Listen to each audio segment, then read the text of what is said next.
We're looking today at Marie Antoinette. She was, of course, the last queen of France before the Revolution, married to Louis VI then. That's right. Born Archduchess Maria Antonia of Austria, she arrived in France quite young, didn't she? Only 14, to marry the Dauphin. And that arrival, it wasn't universally celebrated, was it? No, not at all. Reactions were very mixed. I mean, some were charmed by her youth initially. Her first appearance in Paris was apparently quite something. But others, Others were already suspicious of the Austrian connection or, just predisposed against her. It set a difficult tone from the start. and she faced challenges almost immediately as Dauphine, particularly with Madame du Barry. Oh, absolutely. Madame de Berry, Louis XVI's mistress, held considerable sway, and she was no friend to the Austrian alliance. Right, she'd been involved in getting rid of Choiseul, the architect of Marie Antoinette's own marriage. Exactly. And she even managed to get Choiseul's sister exiled, who was one of Marie Antoinette's ladies-in-waiting. So, a difficult position for a young princess. Very. Louis V's daughters were pushing her to snub du Barry, but her mother, Maria Theresa, and the Austrian ambassador urged caution. Eventually, Marie Antoinette did speak to her just a few words, but it eased things temporarily. Then, 1774, Louis V dies, her husband becomes Louis VI, and she's Queen of France. Did she have much political clout early on? Initially, it seems quite limited. Louis VI relied heavily on his ministers, Maurepas and Vergennes. They actually blocked some of her candidate suggestions for key posts. But she did have some influence. She did play a role, yes, in the downfall and exile of the Duc d'Aiguillon, who had been a very powerful figure under Louis V. So, not powerless, but certainly not in control. Okay, so Queen of France. Those first few years, say 1774 to 1778, one of the first things Louis did was give her the Petit Trianon. Seems like a nice gesture, but it backfired. It really did. The Petit Trianon was meant as her private escape within Versailles. Louis gave her free rein to renovate it. And the rumors started flying. Immediately. Whispers of unbelievable extravagance, gold fittings, jewels everywhere, probably exaggerated, but the idea of it, this private indulgence, became a symbol of her detachment from the country's problems. And her own spending didn't exactly help counter that image, did it? Fashion, luxuries. No, her spending was significant. We're talking elaborate gowns by Rose Bertin, those incredibly tall hairstyles, poofs piled high with feathers, panache. And adopting English styles, too. Yes, lighter fabrics like muslin, percale, things that had actually been banned previously to protect French weavers. So while she set trends, it fed into this narrative of frivolous spending during a financial crisis. Even her mother worried about the unrest it was causing. It wasn't just appearances, though. The Flower War in 1775. Mm. How did that impact her reputation? That really hurt her with ordinary Parisians. It was a series of riots over the high price of bread and flour. It just cemented this image of her being completely out of touch with the struggles of the common people. Despite the growing criticism, she did try to build friendships at court. I'm thinking of the Princesse de Lamballe and later the Duchess of Polignac. She did seek out confidants. Lamballe was initially very close, appointed superintendent of her household. But then, yes, the Duchess of Polignac became her absolute favorite, and Lamballe was somewhat sidelined. And she supported the arts, too. Gluck, the composer. Yes, her former music teacher. She became his patron when he was in France. So there were these cultural pursuits alongside the social life. Let's shift to the next period, around 1778 to 1781. Motherhood, changes at court, and her first real steps into politics.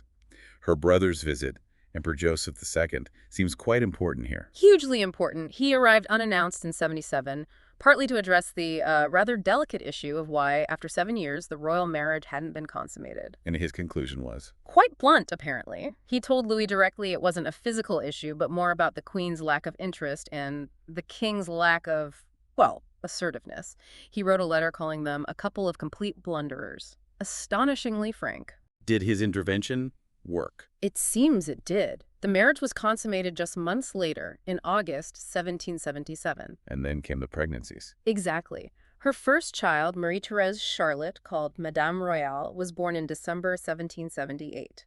But even this happy event was tainted. By the libels, those awful pamphlets. Precisely. They immediately started questioning the paternity of the child, and they continued to do so for all her children. These weren't just gossip, they were poisonous political weapons. Around this time, she also got involved in foreign policy, the War of the Bavarian Succession, at her mother's request. Yes, she pushed Louis hard to intervene on Austria's side. France helped mediate the Peace of Teschen, which benefited Austria. But France had initially opposed Austria in this. That's the point. So her intervention made it look very much like she was putting Austrian interests ahead of French ones. It really fueled that l'Autrichienne, the Austrian woman narrative. And she started changing things at court, too. Fashion, etiquette. She did. Moved away from the really heavy makeup, the super wide pannier skirts. She favored simpler styles, like the robe à la polonaise, and later that famous muslin dress, the gaulle. And amateur dramatics. Yes, she loved performing in plays and musical pieces in her own little theater, the Théâtre de la Reine. Again, trying to create a more relaxed, perhaps more modern atmosphere. But it could also be seen as rejecting tradition. What about her role in the American Revolutionary War? Was that just court politics again? It seems her motivations might have been tangled up in court factions, trying to undermine rivals, perhaps. But her influence was real. She helped secure Austrian and Russian neutrality, the first League of Armed Neutrality, which hampered Britain. And she influenced appointments. Definitely. She was key in getting Ségur appointed as Minister of War and Lacroix as Secretary of the Navy in 1780. Both were crucial for the French effort supporting the Americans. It shows her growing political confidence. This seems like a really packed few years for her personally, too. A miscarriage, then the birth of the Dauphin. Yes, a miscarriage in 1779, which must have been difficult, but then the joy of giving birth to an heir, Louis Joseph, in 1781. But also sadness, her mother, Marie Theresa, died. A huge blow in 1780. Marie Antoinette was genuinely worried about the Franco-Austrian alliance continuing. Her brother, Joseph II, reassured her, though. He even visited again in 81. Did that help? Not entirely. False rumors started immediately that she was secretly funneling French money to him. Utterly baseless, but incredibly damaging to public trust. So moving into the early 1780s, say 82 to 85, her popularity seems to really take a nosedive. Why, even after the birth of the heir? Well, that perception of her favoring Austria just wouldn't go away. During the Kettle War, for instance, when Joseph tried to open the Scheldt River, she pressured her husband's government to pay Austria significant compensation. So more fuel for the fire. Exactly. And she helped neutralize French opposition to Austria's alliance with Russia. It all added up to this image of her being essentially an Austrian agent within the French court. And then there was the appointment of the Duchess of Polignac as governess to the royal children. That caused outrage. Massive outrage, particularly among the old aristocracy. They felt Polignac wasn't of high enough rank for such a crucial position. But the king and queen liked her. Adored her. They showered her and her family with titles, jobs, money, an incredible amount very quickly. This generated huge resentment, not just among the nobles, but the wider public saw it as cronyism and extravagance. Even the Austrian ambassador noted how damaging it was. Another personal tragedy around this time, too. Another miscarriage in 83. Yes, sadly. Announced a pregnancy in June, but miscarried in November. In that poisonous atmosphere, even personal sorrows could somehow be twisted against her. Politically, though, her influence seemed to be growing. Calonne as finance minister, Breteuil. Definitely. She was decisive in getting Calonne appointed Controller General and Breteuil as Minister of the Royal Household. This really concentrated power in the hands of ministers loyal to her. And were they reformers? Not really. They resisted major reforms, which shored up royal power in the short term but blocked necessary changes. Plus, Ségur's decree restricting army officer commissions to those with 4 generations of nobility. That really alienated the middle classes and newer nobles. A dangerous move. Very. It cut off paths for advancement and created another significant grievance against the regime. And during this time, Count Axel von Fersen returns. Their relationship, always a subject of speculation. He came back from America in 83 and became very central to her inner circle. The exact nature of their relationship is still debated. Because letters were destroyed or altered? Yes, but recent analysis of the surviving redacted letters confirms a very, very strong emotional bond. Whether it was physical, the letters don't explicitly say, but the connection was clearly intense. And the pamphlets, the libels, they became even worse. Viciously so. They moved beyond general court critique to focus almost entirely on the queen, inventing lurid tales of sexual affairs, even linking alleged lesbianism, the German vice, they called it, to her Austrian origins. It was pure character assassination mixed with xenophobia. Then there's the Hamlet at Versailles. Sounds quaint, but it caused another uproar. Her little rustic village, the Hameau de la Reine, designed by Richard Meek, It triggered outrage over the cost. But wasn't this sort of thing fashionable? It was. Many nobles had similar fantasy villages. Hers wasn't even the most extravagant. But context is everything. Building this picturesque escape while the country faced hardship, it looked incredibly insensitive. Even though she was also supporting arts and science, her library, the balloon launch. Yes, she had a large library, patronized musicians, supported the Montgolfier brothers' first balloon flights, but the hamlet became the symbol overshadowing everything else. Even her support for Beaumarchais' The Marriage of Figaro backfired, didn't it? That's a fascinating case. The play was critical of the nobility. The king initially banned it, but the queen championed it. It got performed and was a massive hit. But the themes. Exactly. Servants outsmarting masters, questioning authority. It ultimately damaged the image of the monarchy and aristocracy, even though she'd supported it. Then the purchase of the Chateau de Saint-Cloud. In her own name. Yes, Louis bought it for her as her personal property. The cost nearly 6 million livres, plus renovations, was deeply unpopular. Why should the Queen of France own a major residence independently? It fed right back into the Madame Deficit narrative. Adding to the national debt perception. Precisely. And then her second son, Louis Charles, was born. And the timing coincided with First Sin's return. Just 9 months after, it immediately revived all the malicious rumors about the paternity of her children. Most historians believe Louis XVI was the father, but the damage to her reputation was immense. And shortly after, another daughter, Marie Sophie, was born but died very young. Yes, born in 86, died less than a year later. Another personal tragedy. But in the public eye, it barely registered against the backdrop of scandal and growing resentment. This brings us right to the brink of revolution, 1786 to 89. Scandals, failed reforms. The diamond necklace affair must be the most famous. How did that destroy her reputation when she was innocent? It's extraordinary, isn't it? She had nothing to do with it. The culprits were Cardinal de Rohan, who already disliked her, and the scheming Countess de Lamotte. Lamotte tricked Rohan into thinking he was buying the necklace for the queen. Yes, to curry favor. When the fraud came out, Rohan was eventually acquitted, which made it look even worse for the queen somehow. Lamotte was convicted, but later escaped and spread more lies. The public, already suspicious, largely believed Marie Antoinette must have been involved. It cemented her image as deceitful and extravagant. And all this against a backdrop of financial crisis and the king seemingly struggling, relying on her more. Yes, Louis reportedly suffered from depression and leaned more on her advice. The financial situation was dire. Cologne tried reforms, failed. Then, Vergennes urged convening the Assembly of Notables the first time in over 150 years to push through financial reforms. But Marie Antoinette wasn't initially involved. She wasn't at the first meeting, which led to accusations she was trying to sabotage it. Ultimately, the notables refused to cooperate. Deadlock. And she pushed for Cologne's dismissal. She did. He was replaced by Brienne, someone closer to her politically, but Brienne couldn't fix the crisis either. He tried austerity, tried reinforcing royal authority, but failed. And because he was seen as her man. His failure reflected badly on her. The Assembly of Notables dissolved, nothing resolved, and she got much of the blame. This is when Madame Deficit really stuck. But the crisis was much bigger than just her spending, wasn't it? Oh, absolutely. The roots were deep. Expensive wars, huge court costs, and crucially, the refusal of the nobility and clergy to give up their tax exemptions.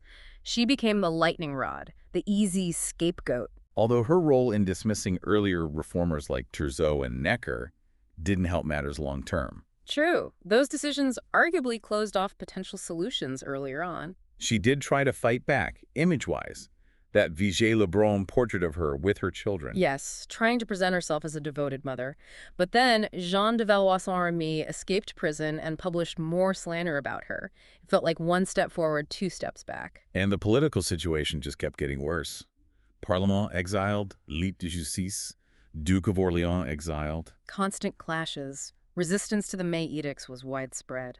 Finally, Louis had to announce he would recall the Estates General, a massive concession. Throughout this, her eldest son, the Dauphin Louis-Joseph, was very ill. Yes, his declining health was a major personal concern for her, but she was absolutely involved in the political decisions, the Parlement's exile, the May edicts, the decision about the Estates General. She even attended the King's Council, which was highly unusual for a queen. Showing her determination to preserve royal authority. Absolutely. She was fighting for the monarchy as she understood it. She was also instrumental in bringing Necker back as finance minister and agreed to double the Third Estate's representation. seemed like potential compromises. Bringing Necker back was popular even if she personally distrusted him. And doubling the Third Estate was Necker's idea, which she accepted, maybe hoping to play them off against the aristocracy. But it wasn't enough. By the time the Estates General opened in May 1789, the divisions were too deep. The Third Estate felt ignored. And Marie Antoinette saw the Duke of Orleans stirring up trouble, trying to gain popularity at her expense. Then the tragedy of her son's death. Louis Joseph died in June 89. And tragically, the country, caught up in the political storm and bread shortages, barely seemed to notice. While the Third Estate declared itself the National Assembly. Yes.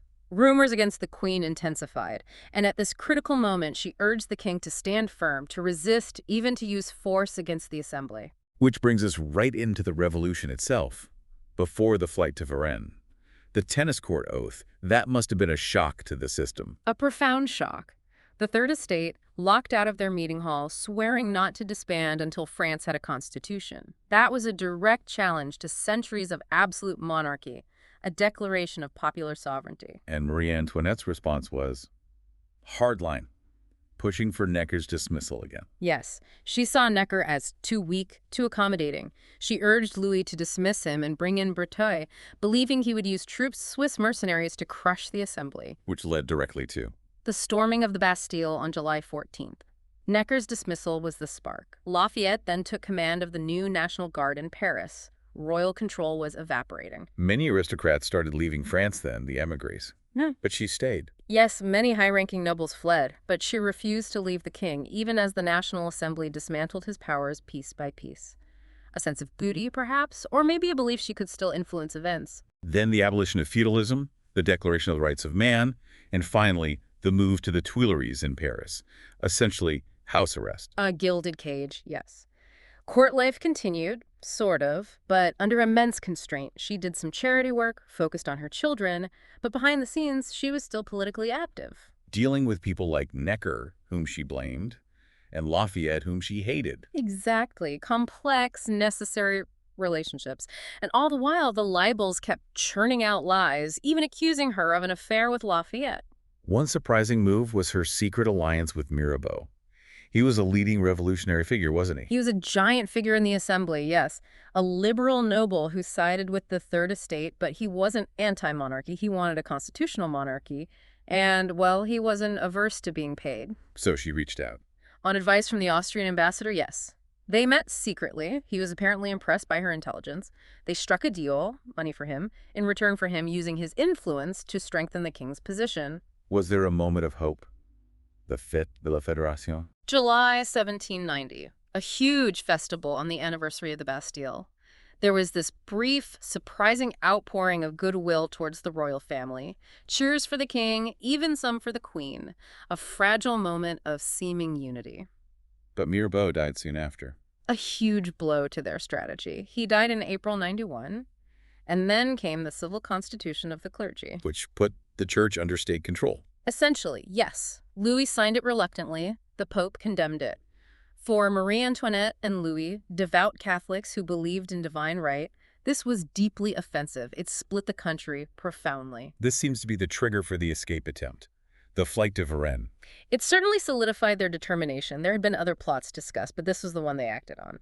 The plan was to reach the royalist garrison at Montmedy, near the border. Traveling in disguise. Yes. The queen as part of the entourage of a fictional Russian baroness, Madame de Korff. But the whole thing was just badly managed. Delays, mistakes, poor security. And they were caught. In Varennes, less than a day after leaving Paris.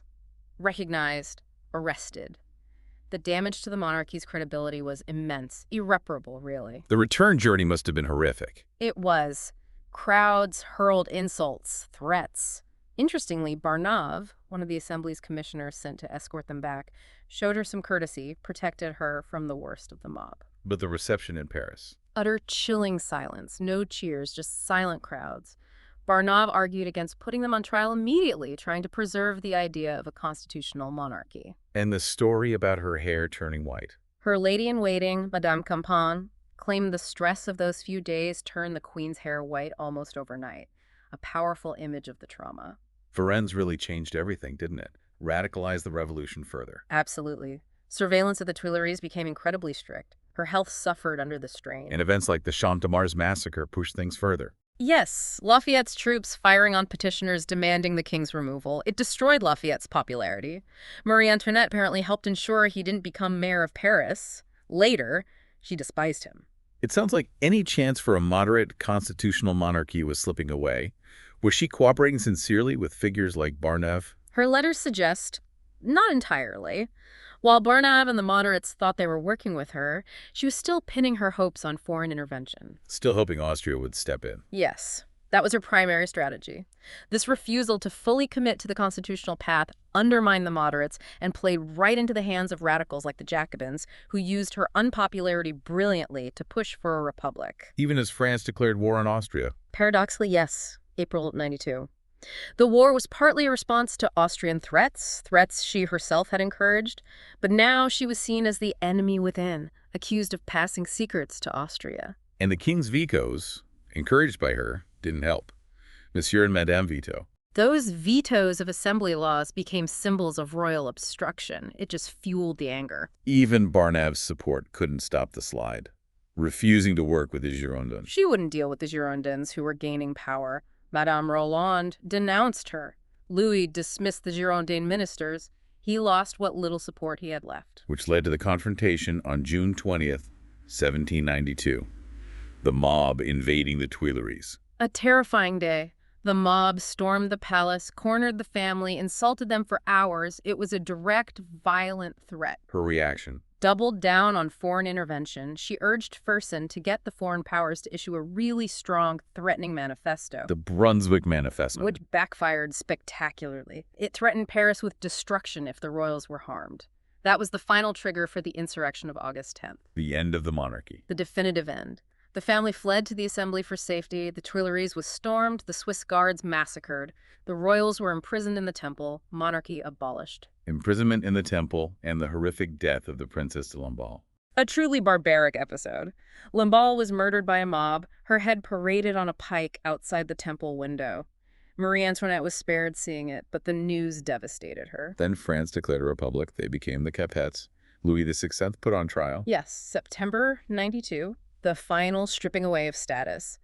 Her world completely overturned. Louis was tried for treason and executed in January 1793. Leaving her widow Capet, in mourning, but still hoping for her son. Deeply grieving, yes, but she clung to the idea of her son, Louis VII, as the rightful king.